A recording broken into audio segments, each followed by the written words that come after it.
Well, hi, everyone, and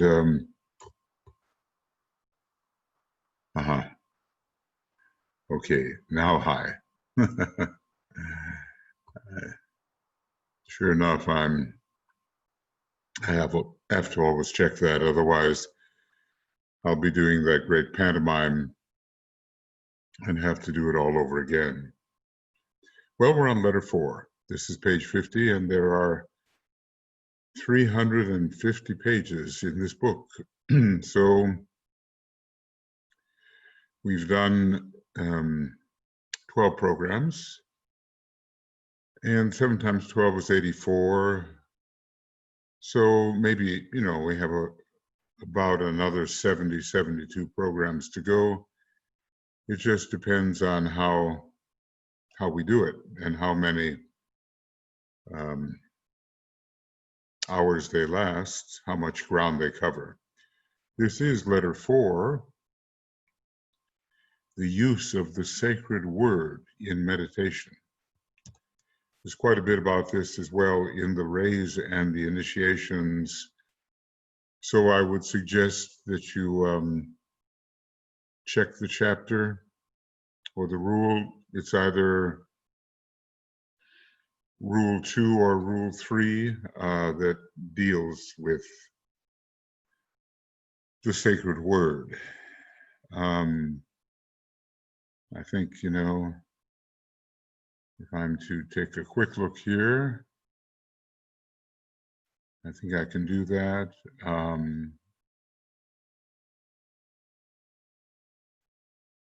And right around page 20, yeah, it would be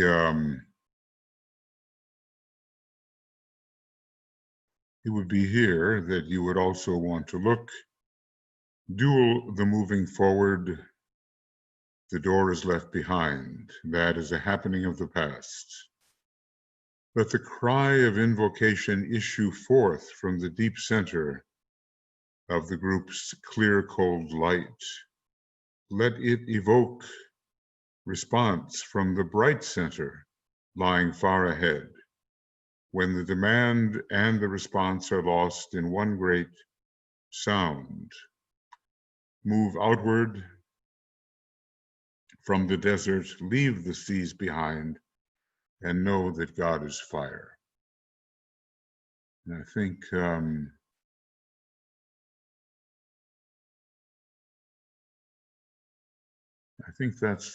that's the one. And let's see. Let's try this. Know that God is fire. There's several of them. And let's see. Yeah. And I'm just going to take a look here.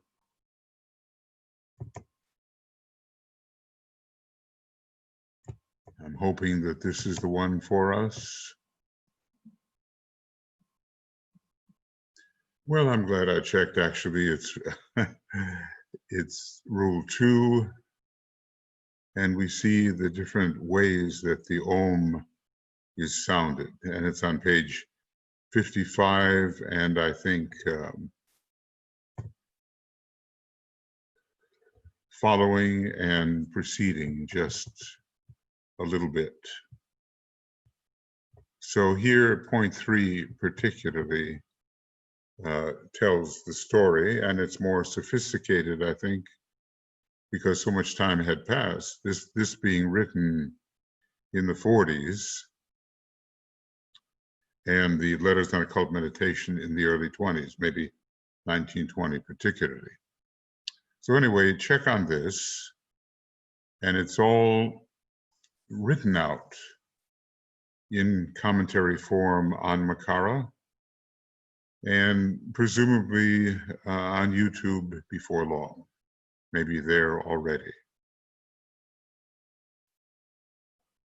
So here we are, letter 4.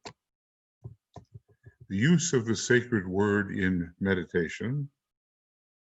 fundamental postulates, the creative effect of the sacred word, the destructive effect of the sacred word, pronunciation and use of the sacred word, and its effect on the centers in each and on each body.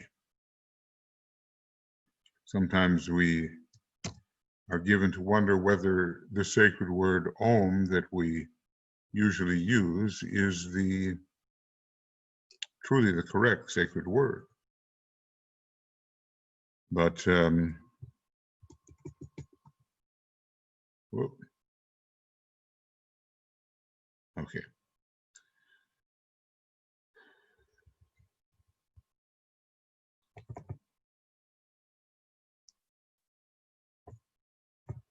Letter 4. The use of the sacred word in meditation, still Gemini in the year 1920, 100 years ago. When I think of that cooperation between the Tibetan and Alice Bailey and how it has influenced so many lives, and I certainly, think of how it has influenced my life, I realize what a momentous meeting that was and how much Alice Bailey gave to the process. Of course, the likelihood is that they had known each other before, and there is somewhere a statement made. Yeah, well, the Tibetan says that when Alice Bailey was a chela in the light, that's the second stage of discipleship, that he was her, what should we call it, reporting master or reporting disciple, reporting to the master. And I suspect this was Master K.H., to whose ashram Alice Bailey truly belongs. I suppose there are some of us that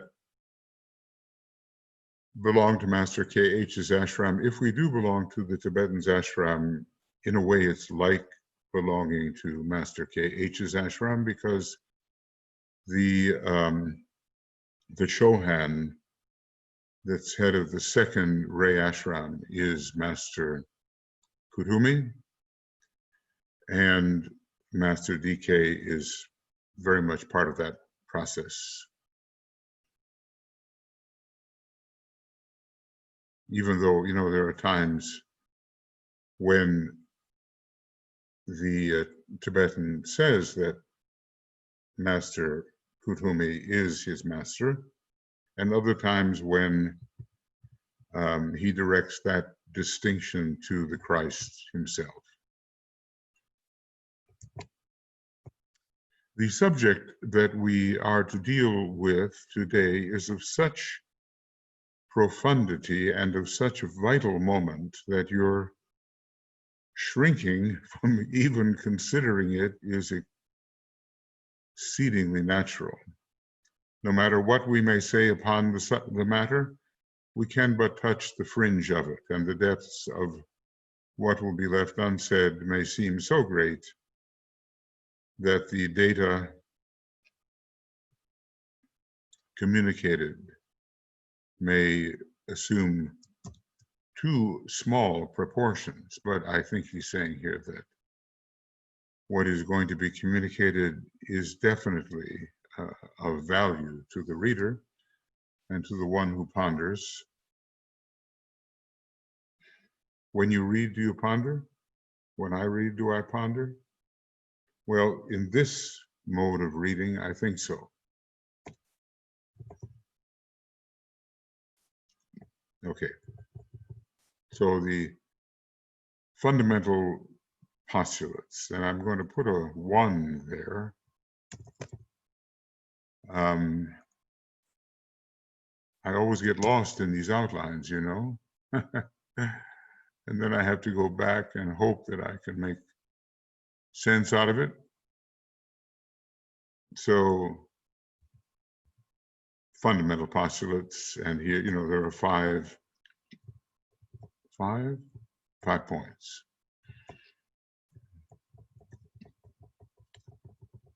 First, I seek to lay down certain postulates, basic postulates, which, though realized as mental concepts, may yet be too deep for easy comprehension.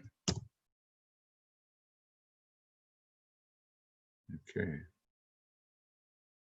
I found that to be the case. I said, well, this is going to be a preliminary book, and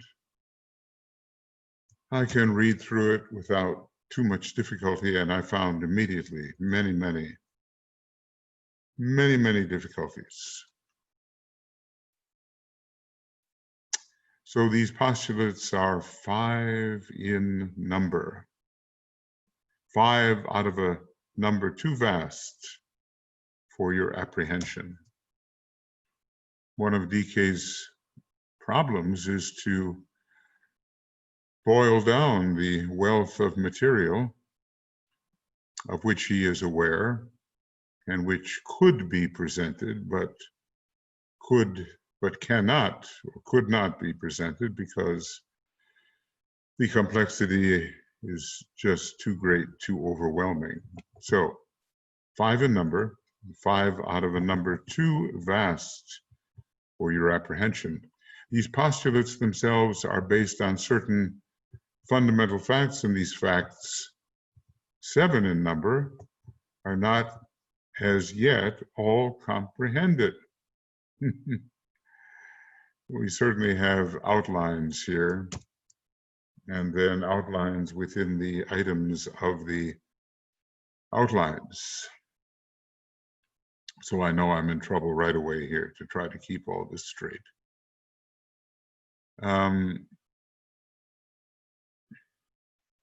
HPB touched on 3 in her statement of the fundamentals of the secret doctrine. 4 yet remain hid. I know of a serious individual who seeks to formulate the 4th, and others have attempted to. 4 yet remain hid, though the 4th is emerging somewhat through the study of psychology and mental science. The other 3 fundamentals will emerge during the next 3 rounds.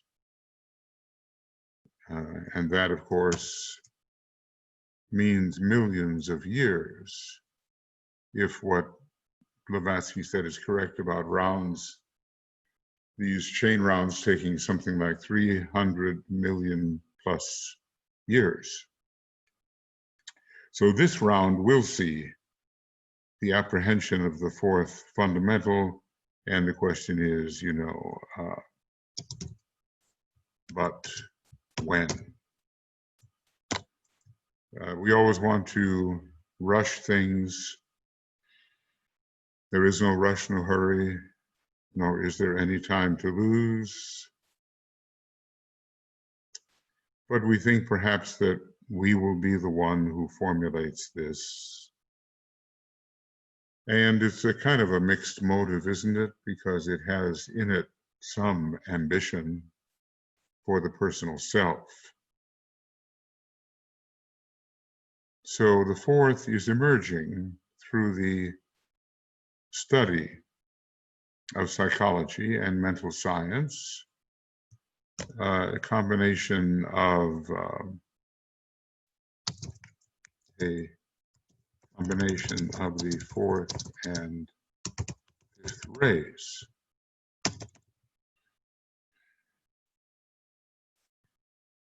And probably DK has given us more concerning that fundamental than we even realize. So these are, thus far, the 3 fundamentals of the secret doctrine. And we've been going over these, you know, in the study of the secret doctrine with Francis. And we've also been looking at the beginning of a treatise on cosmic fire, you know, basically the fundamental regarding the boundless immutable principle, the fundamental regarding the law of periodicity to which all things are subject, and the fundamental concerning the identity of all souls with the oversoul. Maybe the third one is the one that we might be able most easily to grasp at this point. And I think so much of the information about rays and astrological energies and their relationship to psychology will be the substance of this fourth fundamental. I'm perfectly happy to work with the rays, with the astrological factors, with the alternative rulerships, and the relation of rays and signs to the creative hierarchies. I'm quite happy to continue working in that way without necessarily having at my disposal a particular fundamental. Rounds last a long time. This being the fourth round, the fundamental would emerge. So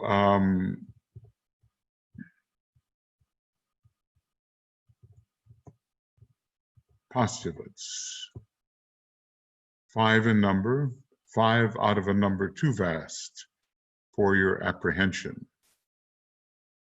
5 in number, and he's going to give us now some reckoning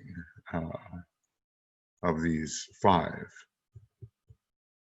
Certain basic postulates, and the postulates are based upon fundamentals of the secret doctrine, and 1 is emerging that has not yet emerged, and 3 others are reserved for later rounds, which tells you how long an unfoldment this really is.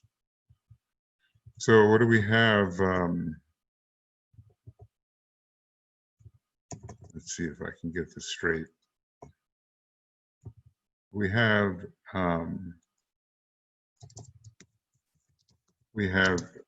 5 postulates, 3 basic fundamentals, upon which the postulates are based, plus 1 emerging, and 3 more destined to be revealed in the 3 subsequent rounds. Okay. So now the postulates. These postulates are as follow. By a postulate, we mean a proposal upon which we base our reasoning. It's kind of like a theory in a way. It is the proposition that an important truth exists, and the truth is not proven yet, but it is postulated. Number 1, that there exists, that all that exists is based on sound or the word. Even, I suppose, in the starting of the emanation process, the starting of universal emanation process, sound occurs at the beginning of the process. That differentiation is the result of sound. Now, one of the things that I've said, is it true or not? I have also said that differentiation,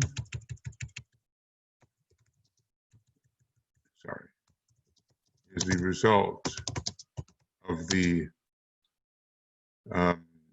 narrowing of the universal vision of the universal logos. Okay, and that on each plane, the word has a different effect.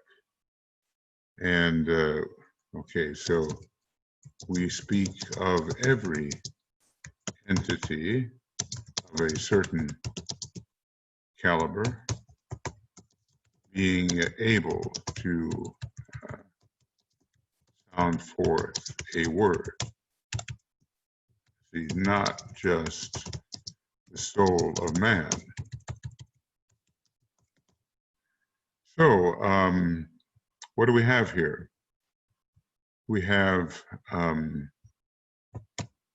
existence, differentiation, and varying effects.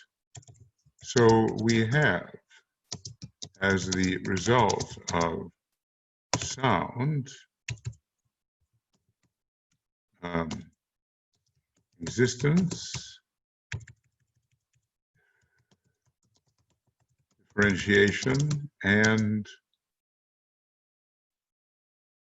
differing effects on different planes.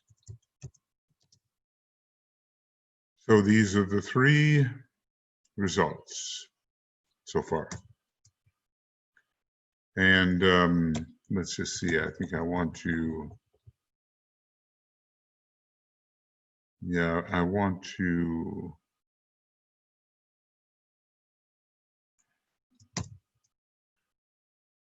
have these stand out. Trouble is, if too much stands out, nothing stands out.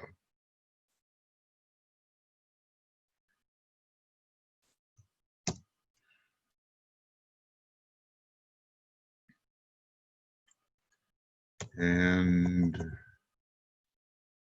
the effect of the word is different. Okay, different effect.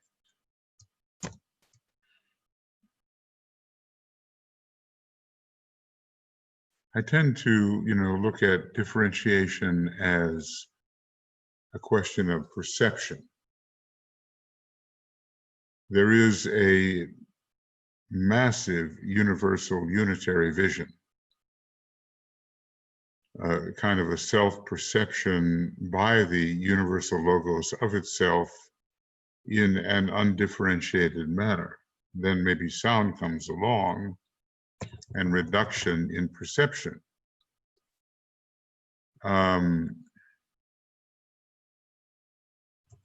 So let's just see. So does differentiation arise because of sound or because of willfully limited self-observation?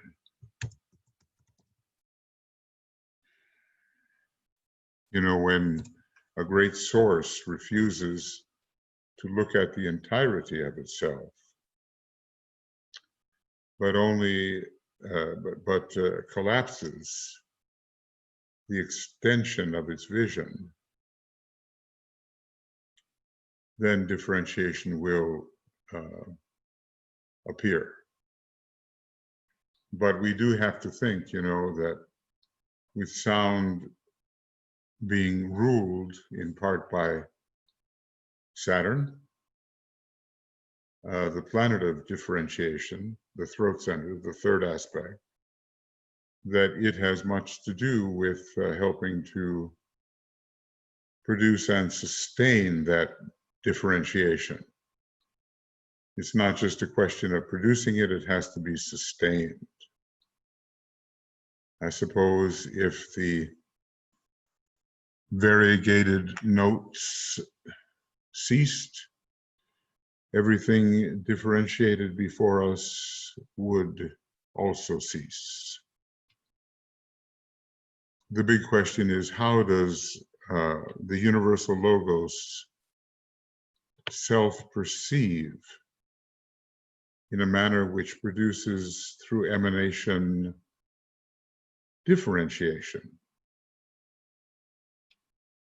And maybe, I'm just thinking here that maybe the sounding occurs as the perception narrows, as self-perception narrows. Maybe the sounding occurs as self-perception narrows.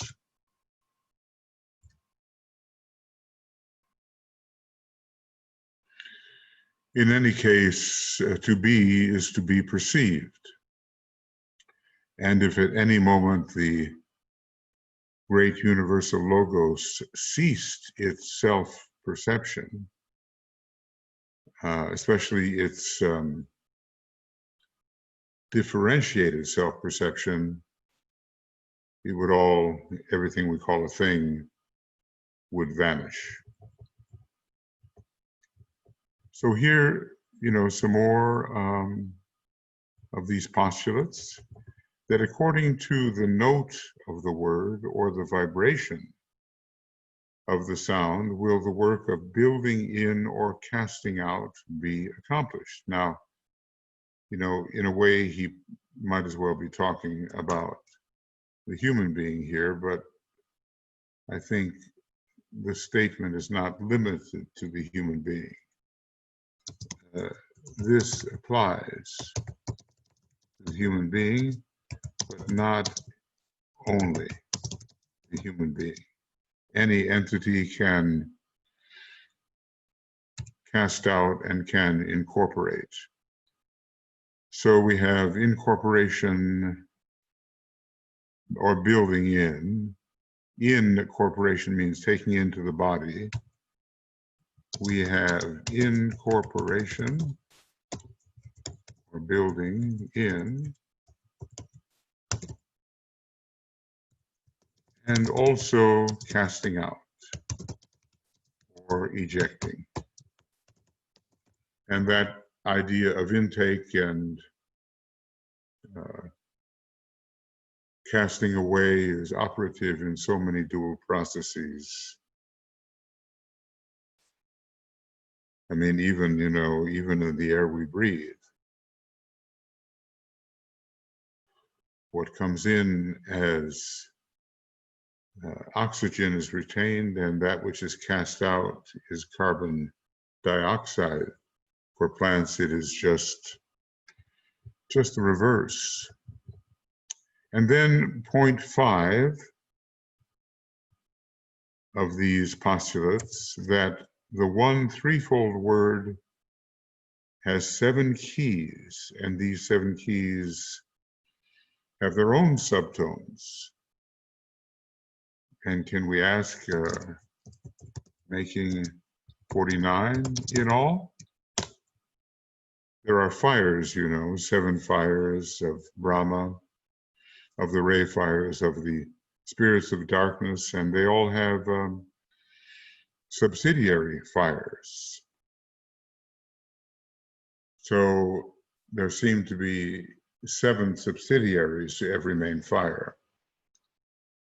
And sometimes, I don't know if I've made a mistake here, but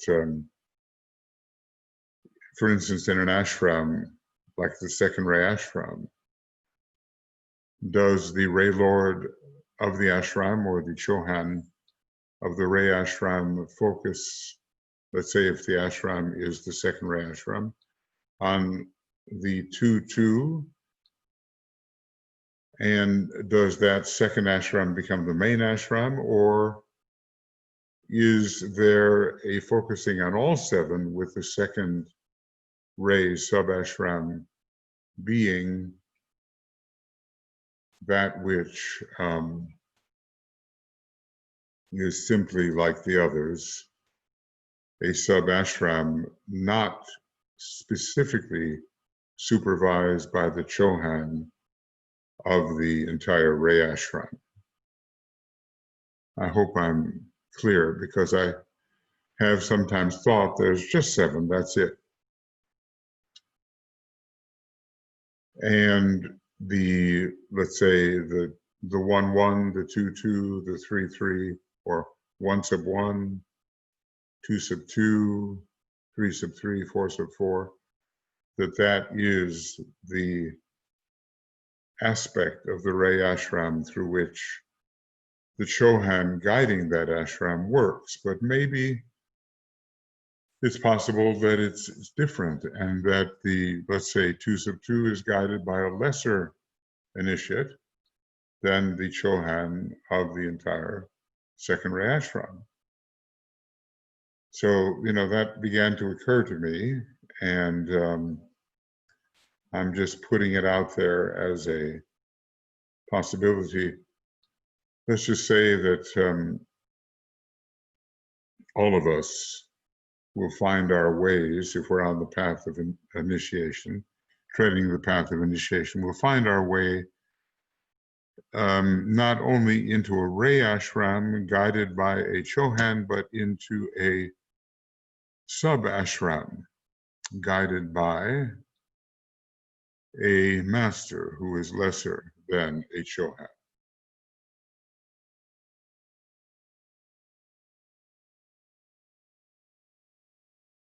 And when you think of your particular soul ray, what is it which sub-ashram do you find yourself gravitating towards? Now, in the case of the second ray, sub-ashrams, they're all pretty well organized at this point, with maybe one of them being the least organized.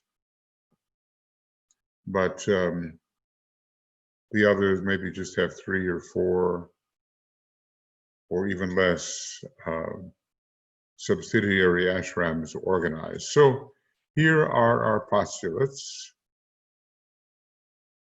all based upon the 7 fundamentals of the secret doctrine, of which only 3 are really given out at this time.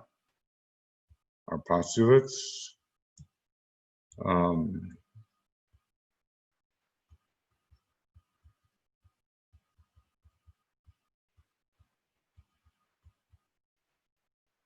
So that's what he's seeking to do, is to lay down certain basic postulates which have much to do with how we live our ashramic life. And just the way human beings have groupings and ashrams. So we cannot say that planetary logoi or solar logoi or even greater logoi do not. They have, I'm sure, their higher correspondences to the human types of ashrams and sub-ashrams. So what are the postulates again? Just to review.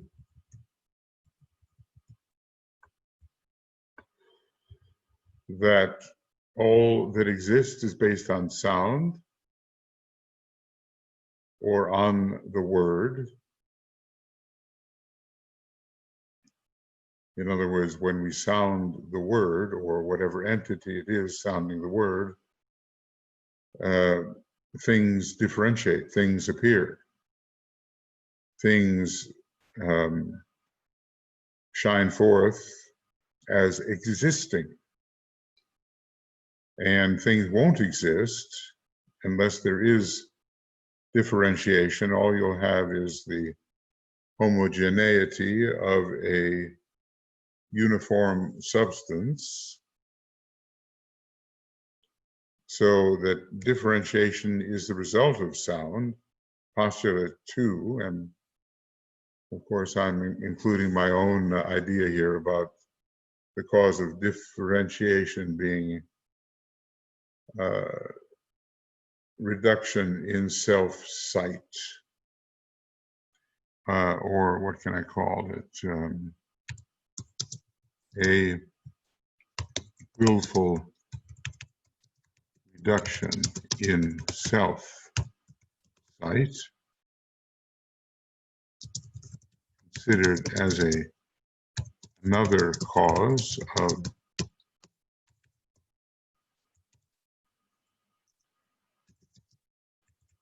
differentiation.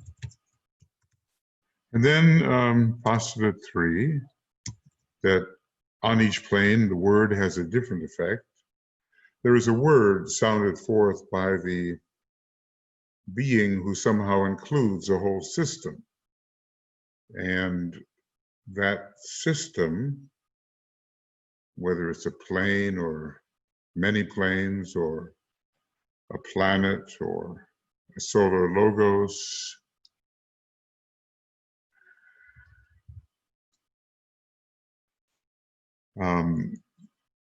that system must have its differentiations, which are caused by the words sounding forth by the supervising entity who is infusing, shall we say, the entire system.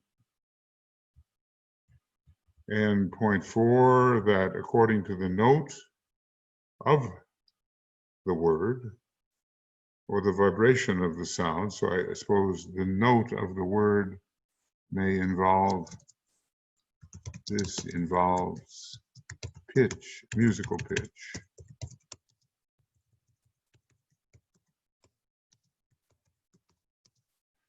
For the vibrations of the sound will the work of building in or casting out be accomplished. So work is creative in that way, that it changes the nature, the structure, the quality of that which is being constructed. So through the word we can improve the quality. Through the right use of the word, we can improve the quality of any system to which we are expressing. And then number 5, be nice to remember these, wouldn't it? That the one threefold word has 7 keys, and these 7 keys have their own subtones. It's kind of, again, like a Kabbalistic setup, 3 above the 7.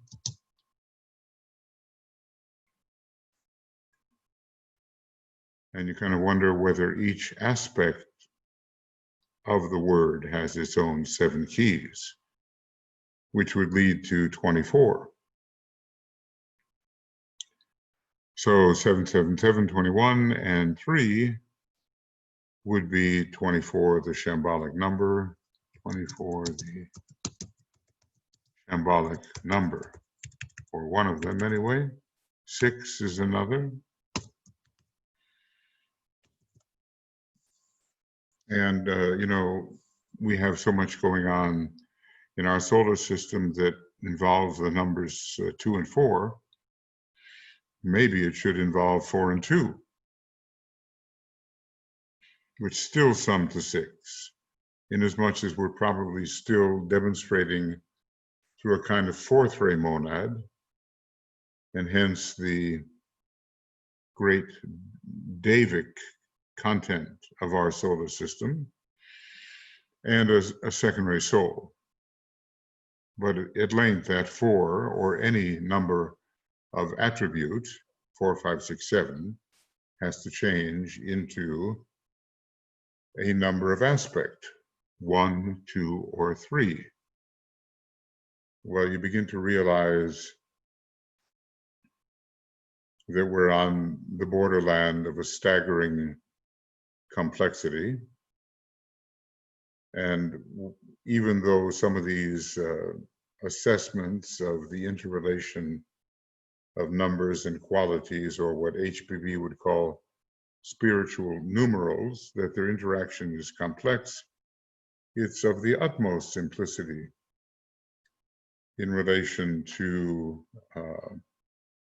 the complexity resident within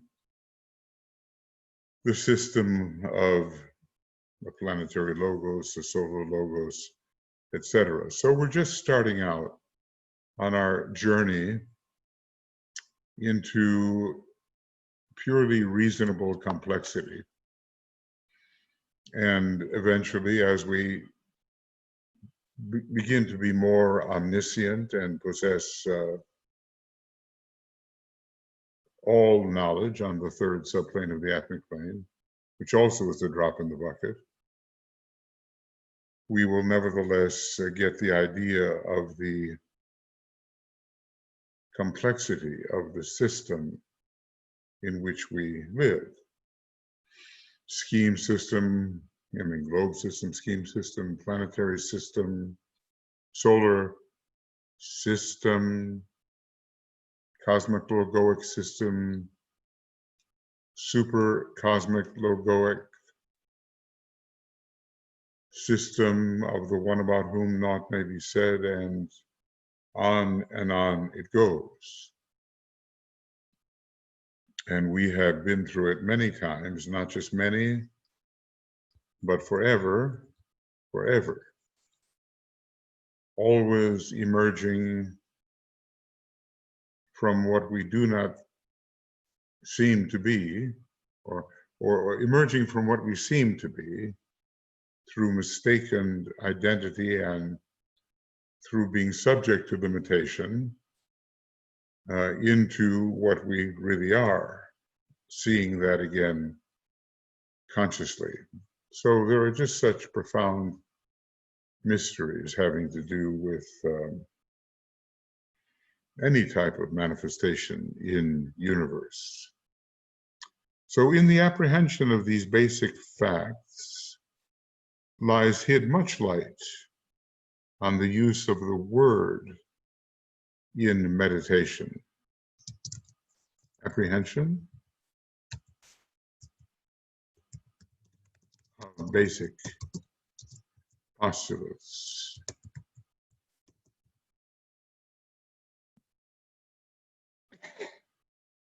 There's also a section in the treatise on cosmic fire where the A, the AU, the AUM, and then 4 other combinations related to the Buddhic mental, astral, and physical planes are given.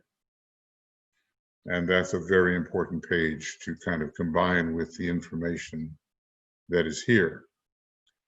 In the great original sounding forth of the sacred word, the 3 original breaths with their 7 sounds, 1 breath for each of the 3 solar systems, 3 major solar systems, the note was different and the sounds pitched to a different key. And I'm imagining that putting it in simple musical terms, we're looking at 3 notes that are so much involved in the cadence at the end of a piece. Yadi-chan, Fa, sol, do. If I could sing low enough, I'd be a Russian bass and be able to give it to you. Fa, sol. Out of range, except when one has a cold, and it's not worth having the cold to be able to sing that note. But the great creators are master musicians. And so it's a wise thing for us to be schooled in music as we're going to enter the new schools of meditation, which in some ways were anticipated by the Pythagorean Academy in Asia Minor more than 2,500 years ago. I guess everybody has their own way into the secret doctrine, and we'll turn the keys accordingly. We can't, turn all keys. We have our limitations. But by whatever key you enter, you will find your way. And I do think, when dealing with the second ray, the musical key is a very important one.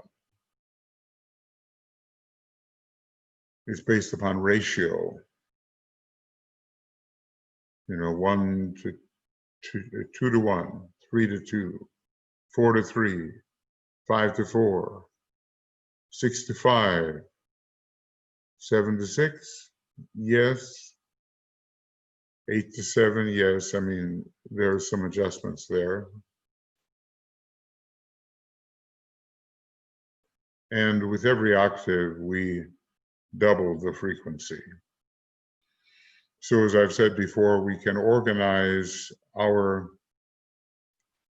the various notes of the scale and the notes that sustain the different aspects of our nature, either according to an octave measurement or a kind of circle of fifths measurement.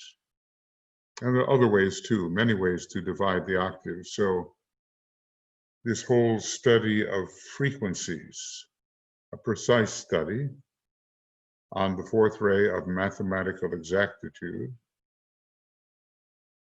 will give us a kind of control over things which we have not had before.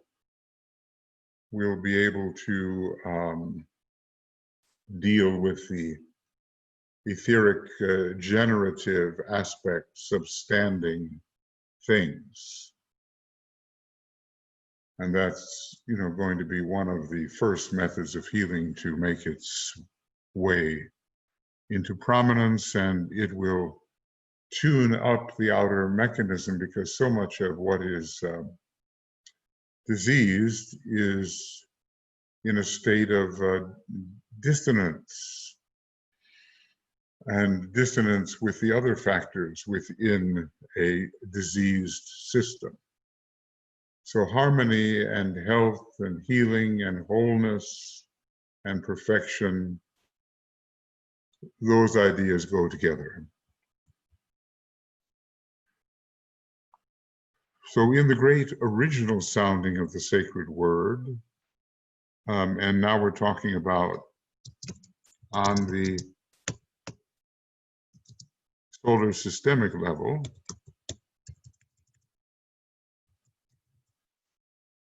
the three original breaths with their 7 sounds, one breath for each of the 3 solar systems,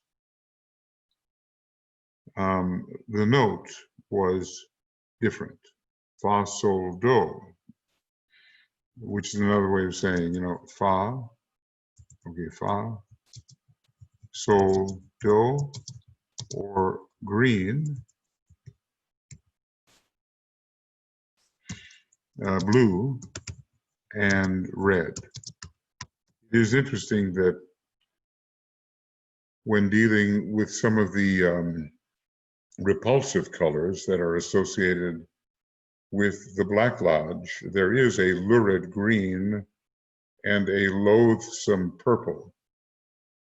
And I suppose we could get purple out of a wrong combination of blue and red from the pigment point of view.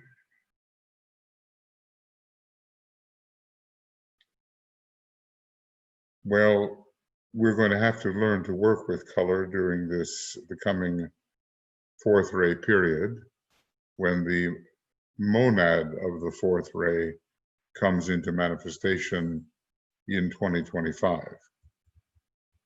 In system one, be nice if he's going to say what I'm going to say, but then I said what I'm going to say as the result of what he has said. In system one, the completion of the first breath, the culmination was the sounding forth in note majestic of the note Fa. It's the F note. Yum, dum, ta-dum, the green note.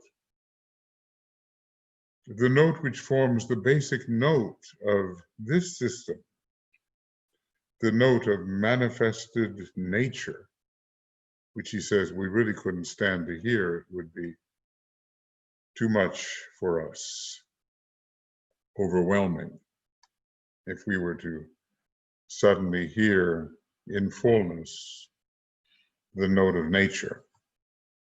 So this note is, okay, so basically that is a green note.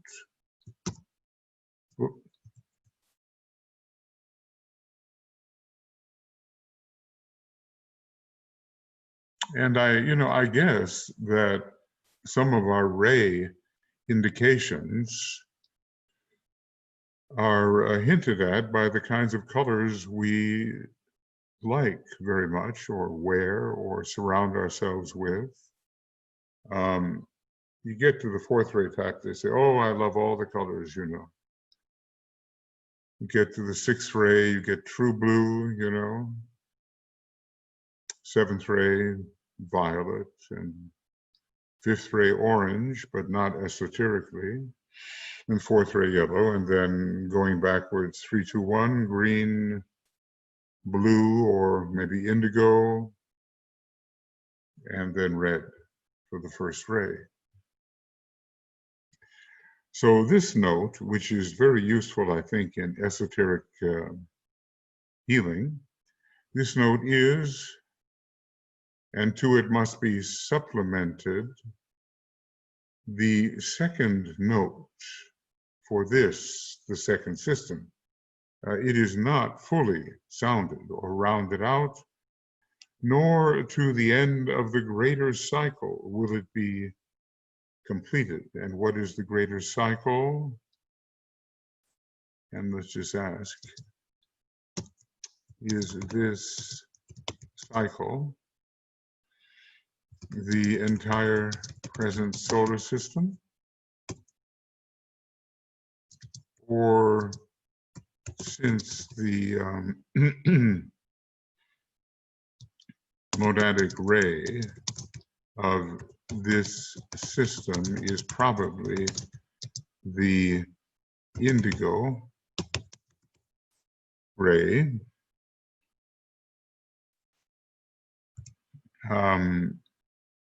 do we have to complete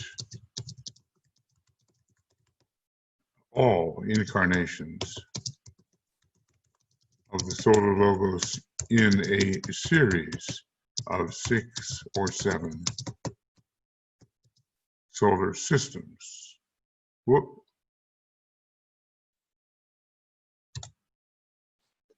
In a series of 6 or 7, let's see, how many S's do I need to get that?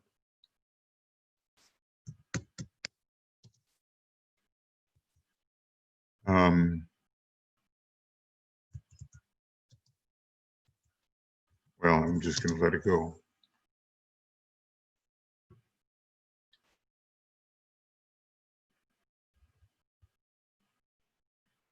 So not until the end of the greater cycle will the rounding out of the great second ray. See, it's either when you round out the third ray, it's going to be a personality ray of our solar system. So just think, it had a second ray soul and a third ray personality in the last major solar system. Well, that's exactly what the Earth has now, a second ray soul and a third ray personality. So there's going to be quite a commonality there, except that we cannot look at our solar system as having the first ray monad, which our Earth has. So the Logos, okay, what's the Logos doing now? The Logos sounds it now, and should he cease to breathe it forth, the whole system would disappear into complete obscuration. It would mark the end of manifestation.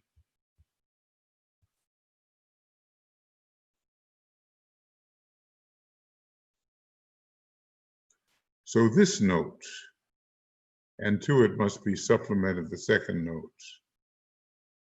This note is, and to it must be supplemented the second note, for this the second system. The green note is, and maybe,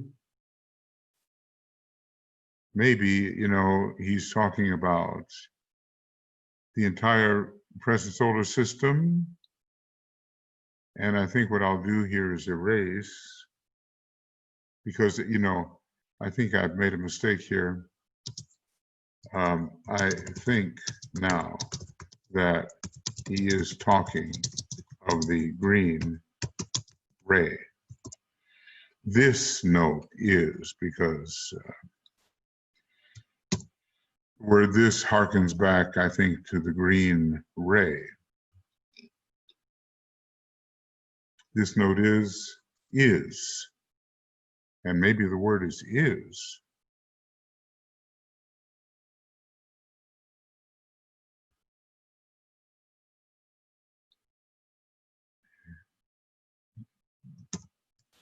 And to it must be supplemented the second note, for this, the second system.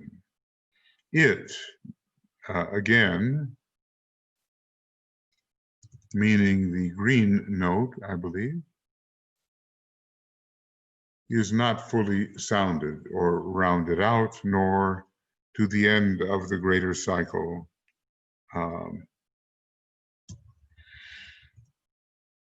will it be completed.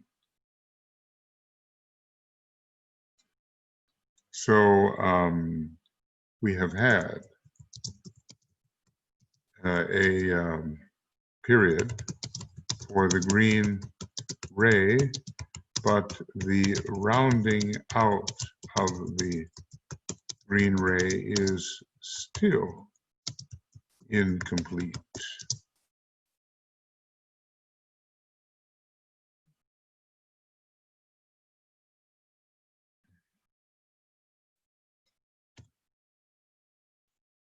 Yeah, so my mistake there was in not understanding the antecedent to the word this. This note, the green note, is. This note, the green note, is. And to it must be supplemented the second note for this, the second solar system. So we've got two thises in that in that sentence, and one of them refers to the green note, and the other to the present solar system, which is the second major solar system. It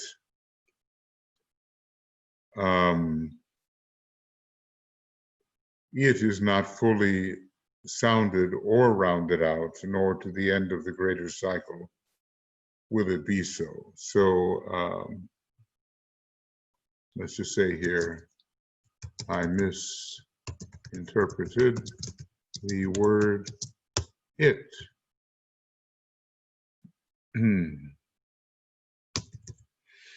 Thinking that it meant the second note, and thinking then, that from the monadic perspective, the next solar system will be needed to really round out that monadic second ray note, even though the system would be on the first ray.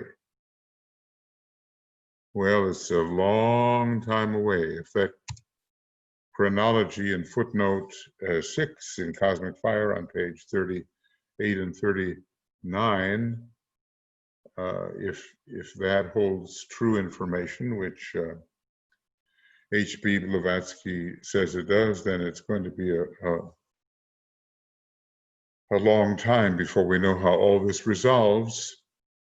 And as stated, that a human being may, through a lack of wisdom or a lack of sufficient effort, defer a meditation, rather an initiation, which he or she might have otherwise taken. So it's the same with the solar logos or planetary logos. Solar logos will in all probability take the fourth initiation, but still in this solar system, whereas the fourth will take place, almost certainly, will the fifth initiation take place in this solar system? Maybe not. And maybe it will have to be deferred until the next solar system.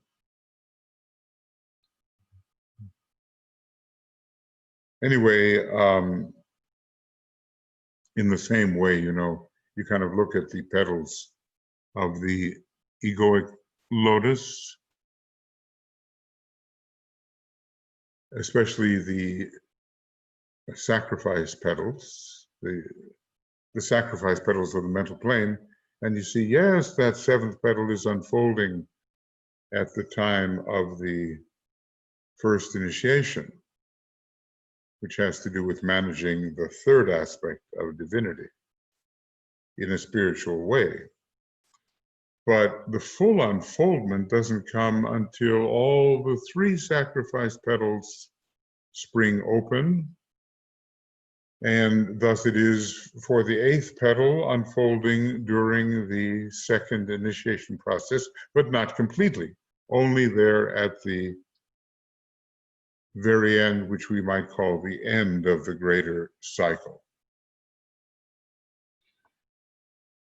Now, people like ourselves, I think, we're pretty much working with our concentration on petals 7 and 8 and maybe 9. And this will mean that fullish unfoldment of petal 5 and petal 6 are occurring, and also in a number of cases will have occurred.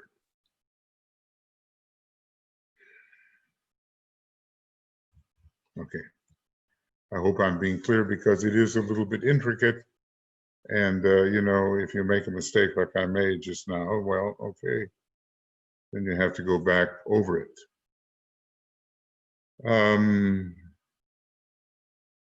The Logos is sounding it now, and should he cease to breathe it forth, the whole system sounding it, the fundamental note. And should he cease to breathe it forth, the whole system would disappear into complete obscuration. It would no longer be objective, I guess is what we're saying. It would no longer be objective. And quote unquote, things would cease to exist. It would mark the end of manifestation. Well, that shows you something about scale, because in order to sound the note, you have to breathe out. You have to exhale. You can't, well, you can. I'm afraid I would hurt myself if I tried to pull the air in over the vocal cords in reverse. But generally, it is the outbreathing, the exhalation, which allows. Breathe in, and then you have your note, because the exhalation passes over the vocal cords and makes them vibrate. So fortunately, our solar logos has a very long breath. You know, we're lucky. Some of the people well trained in music and voice, they can do a musical phrase for what seems like almost an unnatural length of time. How do they manage that, where we might be confined to a certain number of seconds in our exhalation? But they're trained and they can do it. And the greater the entity, the longer the exhalation, of course, also the longer the inhalation. So,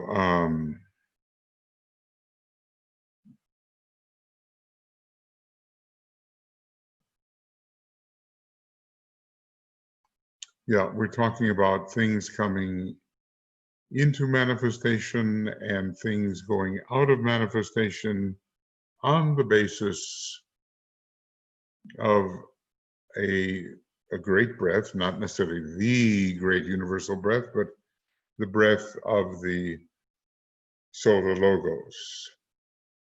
And retraction, emanative retraction, where you're kind of going back where you came from, is really an inhalation. And in a way, the entire path of evolution is an inhalation. The path of involution is an exhalation. In system 2, the present system, the keynote may not be disclosed. It is one of the secrets of the 6th initiation and must not be revealed. Well, it seems that elsewhere he has revealed it.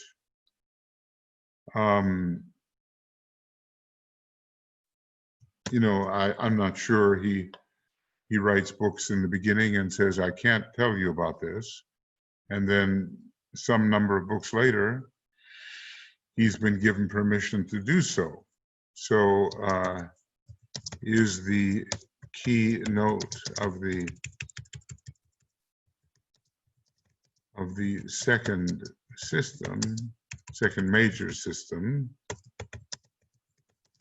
not blue? I always have felt it's blue. The relationship here between the blue and the green is 3/2. I'm not sure that works out exactly in light frequencies, but certainly in note frequencies it does work out. The blue representing the 5th, and the ratio of the 5th being 3:2. So it's not like, we're not talking about green is the 3rd ray and blue is the 2nd ray. We're not talking about that. We're talking about that blue represents the soul and green represents the personality.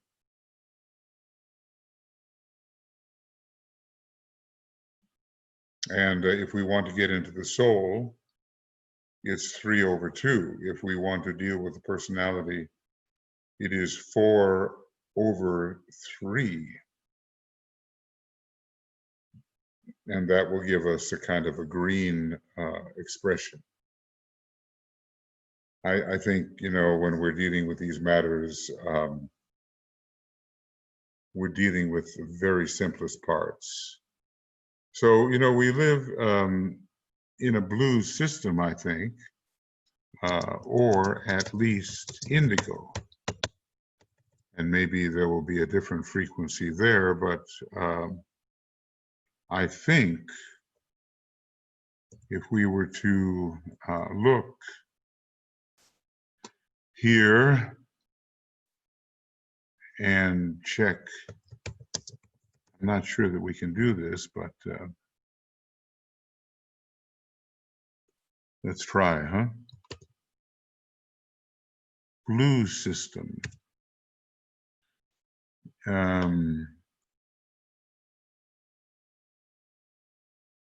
Okay, system. The solar logos sounded forth a word.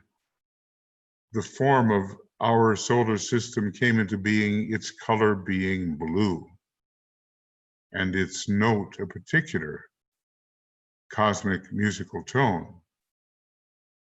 Well, what I can see here, this is IHS, page 160.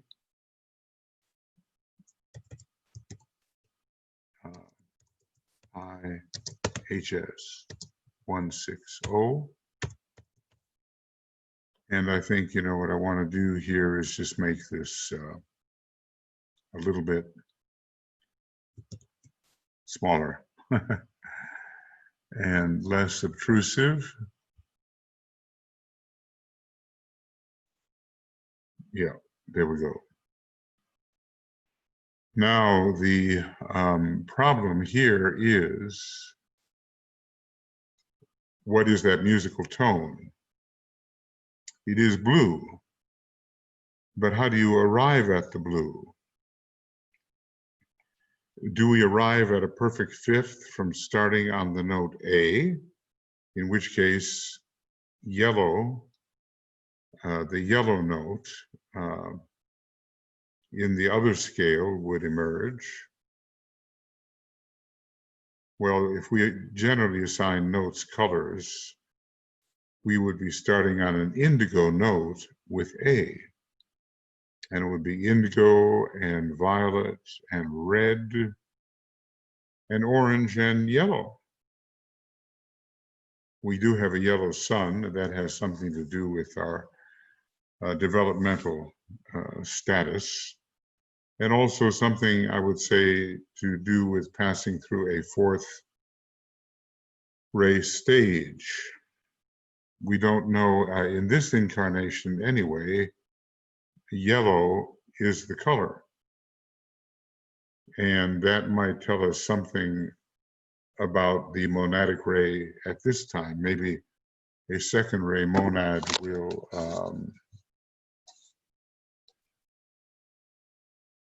be more to the fore in the next system. So we're told that it's one of the secrets of the sixth initiation, but maybe can we say, well, sixth, you know, there's different ways of looking at this. Sixth initiation is ruled by the third ray, which is green. But no, green is not the keynote. On the other hand, a Chohan is made through the sixth initiation. And maybe I should really have that capitalized. And when we're dealing with the sixth principle, I'm going to look at sixes now. The sixth principle is Buddhi, which is love, wisdom, and hence blue. See, there can be two notes associated with the soul. Everything depends on whether we begin our scale on the note C, which is red, or we begin our scale on the note A, which is indigo. The fifth, which is a soul note, when beginning on the note A, is yellow. Yellow is a Buddhic note and relates to the fourth ray. And we do have our yellow sun, and so anyway,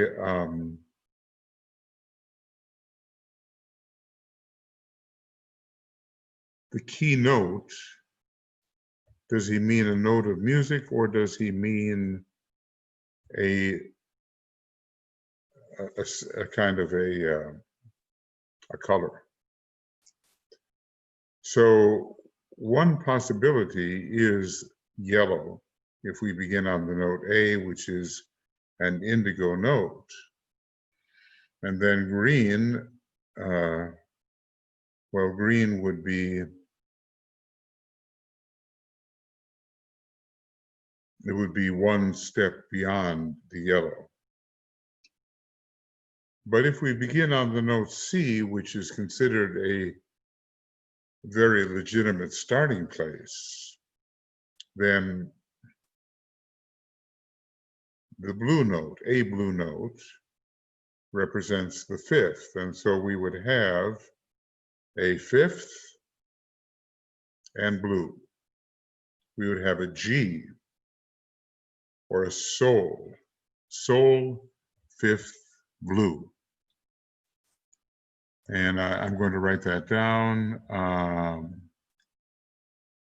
If we begin the scale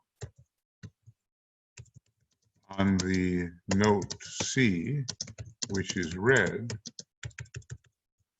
we will have sol, do, re, mi, fa, sol, fifth, and blue. So through the books, it seems that we have been given a hint about blue. Now, I wonder, the form of our solar system came into being, its color being blue, and its note a particular cosmic musical tone. Now, maybe that's going to be very specific in terms of its frequency. Its degree of activity is of a specified mathematical notation beyond the grasp of the human mind at this stage of development, and the nature of its great enclosing life, that of the triple logos, is active, intelligent love. I suppose green-blue. So I really want to keep this. Yeah.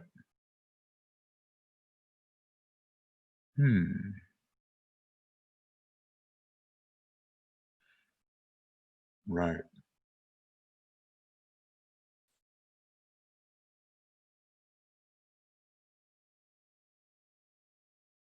That's the highlighter. And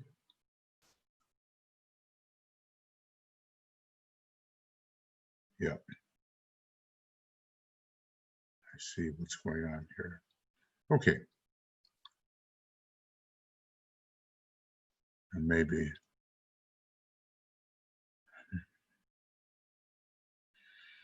well, I hope that somehow I've done this correctly. Anyway, we're definitely given that color. Yellow is another of the colors that have come to us from System 1. And the blending of, well, there's some marvelous things here. We'll get to that. It'll come later. And here it's just obvious. The activity system was green. The love system is blue. The power system will be red. So let's see here. None. And I'm just going to mark this.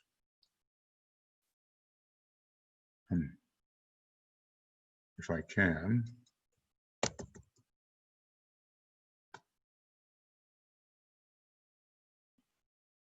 Well, anyway, here it's spelled out for us on page 221, and yet we're told it's one of the secrets of the sixth initiation. Okay, anyway, let's see if we can transfer that over to here. Okay,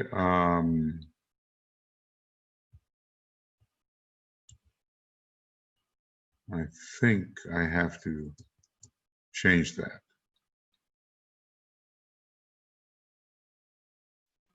Okay, and we have also on page 221, simple statement that the activity system was green, the love system is blue, and the power system will be red. So let's see how I can do this. I'll do that.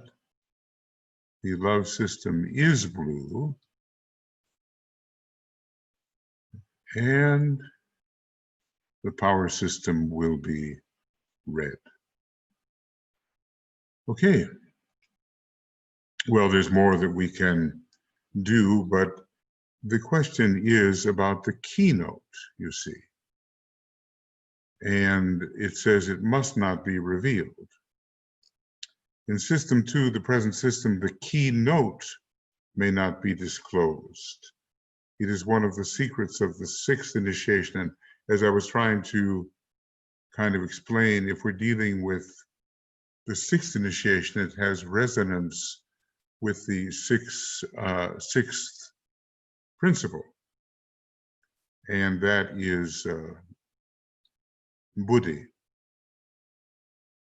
So, and the Buddhic note at the moment is the E, which is yellow, and which for that purpose began on the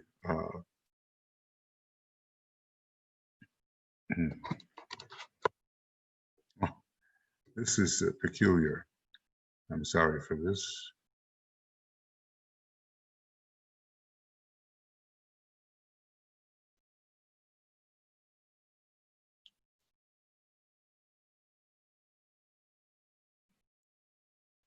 Okay, well, if it is the secret of the sixth initiation, we're not going to have any kind of certainty. I'm going to eliminate the picture on the side because it just seems that at the moment the light coming in through the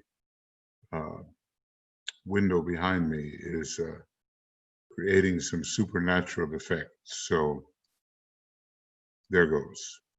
Okay. Now moving on.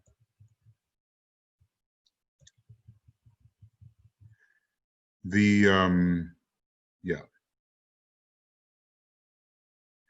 And here again, a particular cosmic musical tone.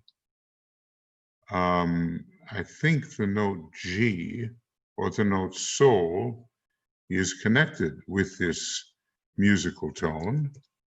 I just want to make sure that we're in the right place. And I think we can look here at the word Sol. I'm not sure, do, re, mi, fa, Sol. It is the note Sol, note G. Okay, that's not showing anything. Let's see if I can. Soul, maybe there's one. The word soul, son, is derived from solus, the one who is alone. Okay. So that's going to be the only reference. And the note G, let's see if we can, well, there's still going to be quite a few references here, and I don't think we're going to be able to do much with it because this will be outline form. Suffice it to say, there is a strong connection between the note fa and the note green, between the note sol and the color blue. I meant color green. But there does seem to be some kind of question about what note we begin the scale. Because at one point he said that G is a seventh ray note. Now, the only way to get a seventh ray note out of G is to begin on the note A, below it, like this. Let's see here. Da, da, da, da, da, da, da. That is the note G. A again. Do, re, mi, fa, sol, la, ti. That's A. Excuse me, that's G. Do. So the G can be the T or the C in solfege system when you begin on A, and it can be the fifth when you begin on C. I hope I've been clear. Do, re, mi, fa, sol. Do, re, mi, fa, sol. It's the same note, it's G, but it's considered to be a fifth when we begin with the red note C, and it's considered to be a seventh when we begin with the indigo note A. All right, these matters are unresolved, and please forgive me for getting into them again. In System 3, let's see if I'm correct here. In System 3, the final third note will be added to the basic notes of the first and second system, and then what will you have? You will have, well, one way of looking at this, one way to see this is as fa, sol, do. And fa, sol, do, green, blue, red. But fa, sol, do would be different if we were starting on the indigo note.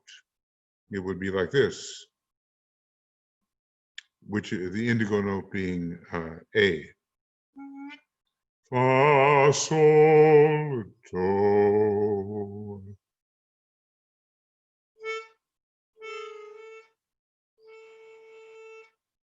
Let me start here again. I think I've forgotten that. Fa, sol, do. That's, my pitch is a little better there. Fa, sol, do. If you begin on the note A, and it's not decided where we can begin that scale, or whether we can begin in either place with the note G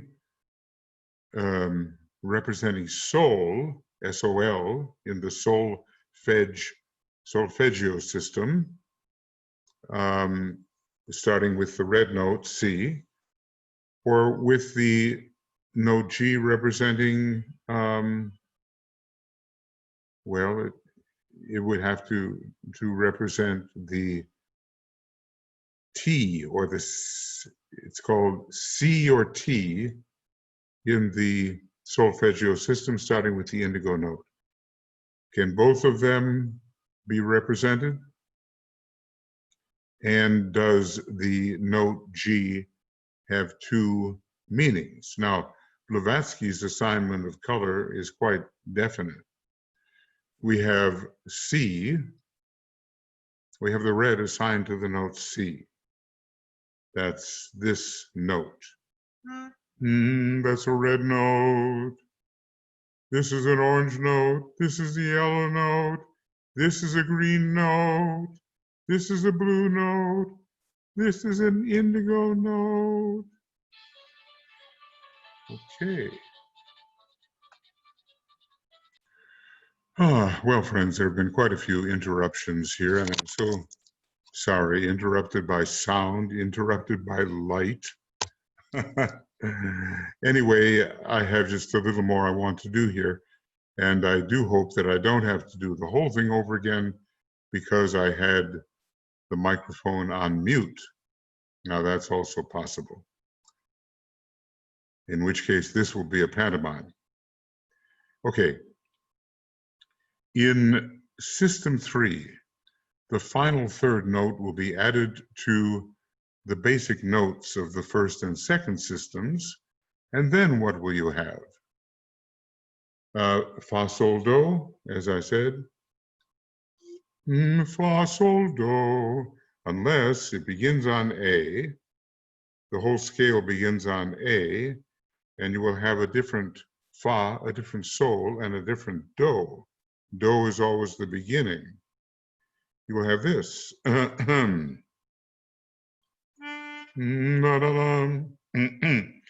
Fa, sol, do. All right. But now he's going to say something else about what will we have. You will have the major third of the logoic personality in its completeness. Okay, so this will be a soul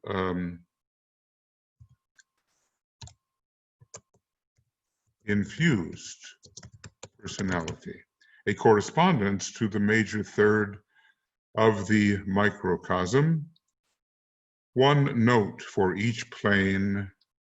And so we have,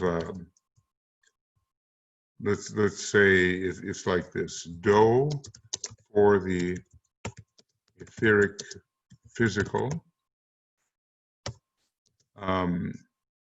re for the astral, and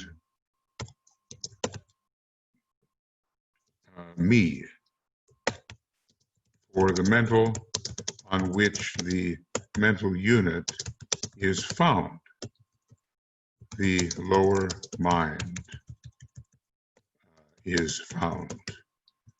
I hope this has not been, I've been much interrupted, and I hope that you've been able to make some sense out of all of this.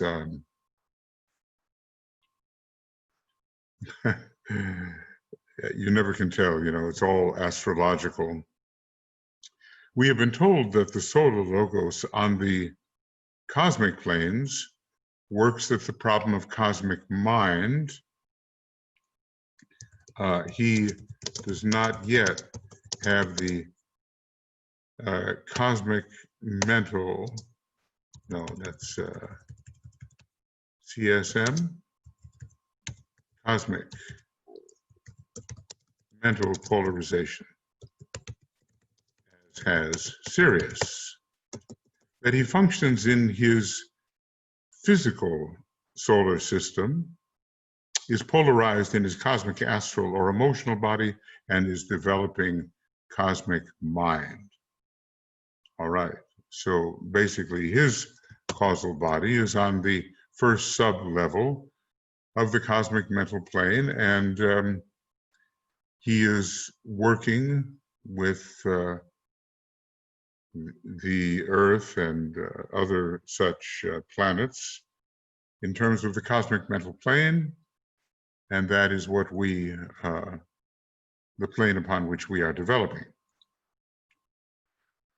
But he does have a polarization in the cosmic emotional body, and that's really important because even though, of course, the solar logos is brilliant compared to anything that we possess, his polarization is cosmic mental, and he has only taken the cosmic astral or second cosmic initiation along the line of solar logoi, and is developing towards cosmic mind. So we might say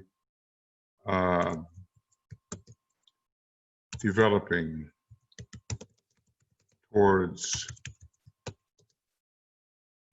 transfiguration, cosmic transfiguration. And Sirius is transfigured. So on the planes of the solar system,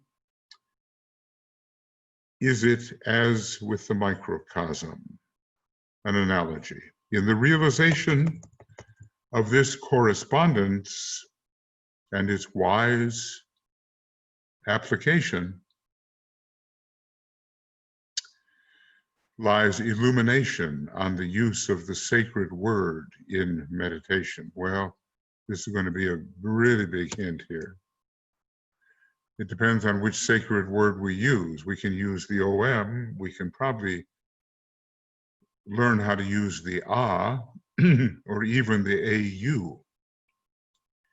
But the AUM is not supposed to be used because, as DK tells us in the rays and the initiations, it has the effect of pinning a man against a wall as if by a high wind. So it is an entrapping effect and not a liberating effect. But then again, I suppose it depends on whether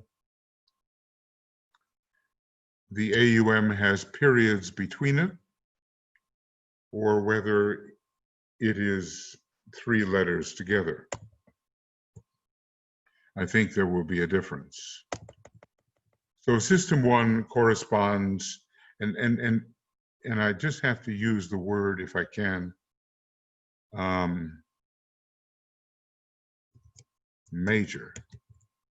System 1, because after all, there are 4 systems preceding that one. Major system 2 and major system 3. We are in major system 2, and the next one will be major system 3. There'll be some kind of synthesis into a 7th system that will be understood or derived not as a manifestation, but somehow as all 6 systems simultaneously. So we're in this one, and you know, I'm going to use the appropriate colors again.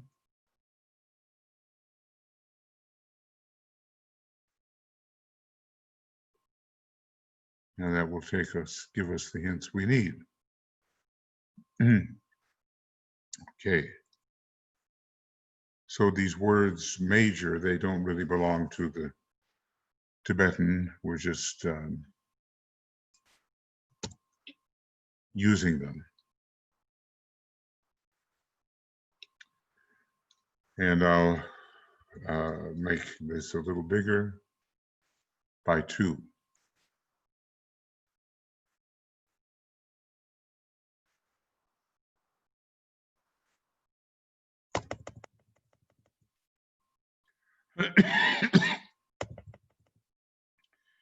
Okay, no wonder the Tibetan said it was such a subject. So here I am experiencing interruptions on a very difficult subject, but I'm not in a position to go back and edit everything. So, by the effect of the word or sound in the formation of these three, will help come on the use of that word in the building of the intuitional vehicle and the purification of the personality. This is a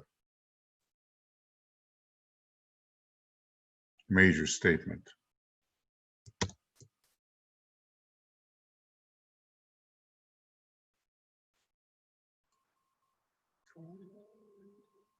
And it lays out the relationship between the microcosm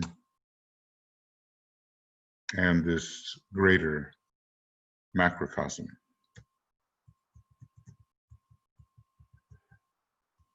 So now we will divide what we have to say under four heads and take up each separately, because we had 5 before.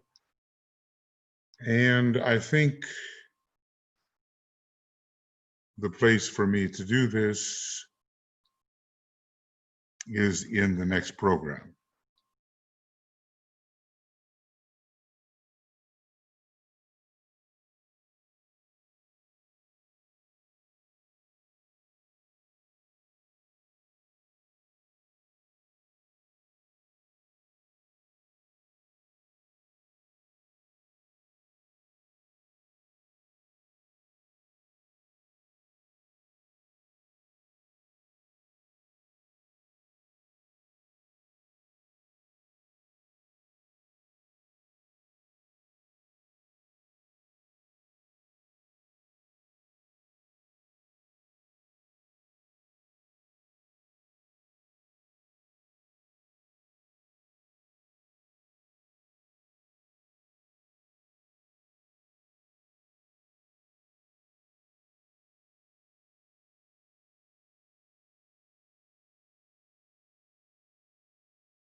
Okay, I've been a bit muted here, but you know what I'm doing. I'm just preparing this.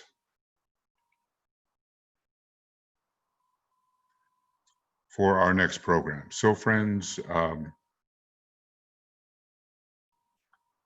eager to get out of this program because there's been so many problems with it. But we'll begin with program 14 on page 53. Lots of love, many blessings, and see you soon.